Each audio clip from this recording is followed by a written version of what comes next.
all night, my friends and I, under hanging mosque lamps, with domes of filigreed brass, domes starred like our spirits, shining like them with the prisoned radiance of electric hearts.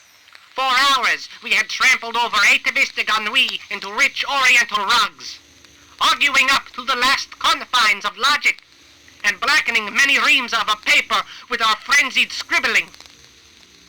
An immense pride was buoying us up, because we felt ourselves alone at that hour, alone with strokers feeding the hellish fires of great ships, alone with the black specters who grope in the red-hot bellies of locomotives launched down the crazy courses, alone with drunkards reeling like wounded birds along the city walls.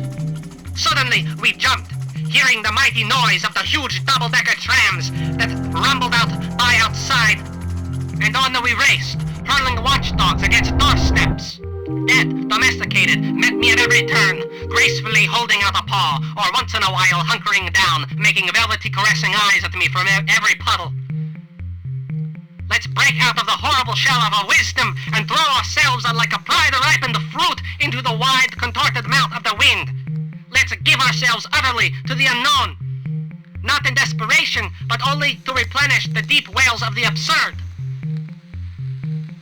The words were scarcely out of my mouth when I spun my car around with the frenzy of a dog trying to bite its tail, and there, suddenly, were 2 cyclists coming towards me, shaking their fists, wobbling like 2 equally convincing but nevertheless contradictory arguments. Their stupid dilemma was blocking my way. Bam! Ouch! I stopped short and to my disgust rolled over into a ditch with my wheels in the air. A crowd of fishermen with the handlines and gouty naturalists who were already swarming around the prodigy.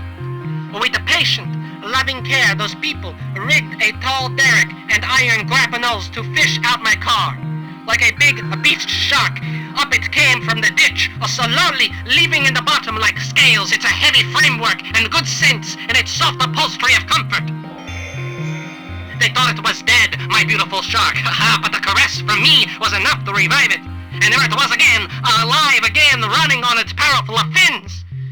And so, our faces smeared with good factory muck, plastered with metallic waste and senseless sweat, with celestial soot, we, bruised, our arms in slings, but unafraid, declared our high intentions to all the living of the earth. We affirm that the world's magnificence has been enriched by a new beauty, the beauty of speed, a racing car whose hood is adorned with great pipes, like serpents of explosive breath. A roaring car that seems to ride on grape shot is more beautiful than the victory of the Semitrach.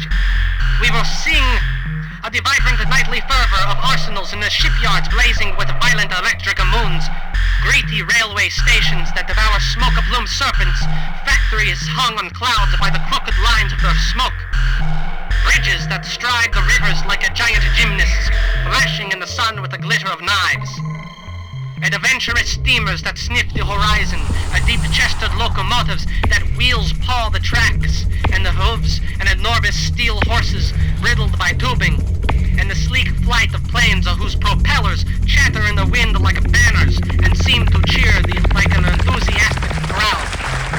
It is from Italy that we launch through the world this violently upsetting incendiary manifesto of ours.